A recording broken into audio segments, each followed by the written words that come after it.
ئێمە بۆ ساڵی 2022 ئەو بجێ بۆمان تەرخان کراوە لە دوو بوارە. بجێی پەرەپێدانی پارێزگاکان کە زیاد لە 25 پرۆژەمان هەیە کە دەست بەکار بوونەتەوە و بەعزێکیان ئەم ساڵ تەندەرمان بۆ کردووە کە هەمویان تەمان پرۆژەی ساڵانی ڕابردوو بوون. هەمویان معڕزن بۆ وەستان، چونکە ئەو نەختینەی کە هەیە لە بانقەکانە زۆر کەمە و بگرە بڕێکیشیان وەستاون و نزیکەی 20 پرۆژەی بودجێی وەبەرهێنانمان هەیە کە سەر بە وەزارەتەکانن.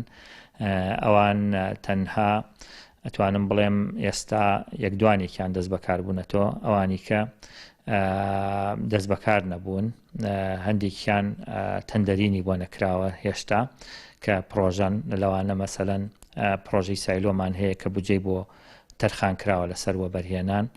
بودجەی ئەم ڕێگای تۆقوتە کە بۆ ئەم ساڵ بودجێی بۆ تەرخان کراوە بەڵام هێشتا دەست بەکار نەبووە.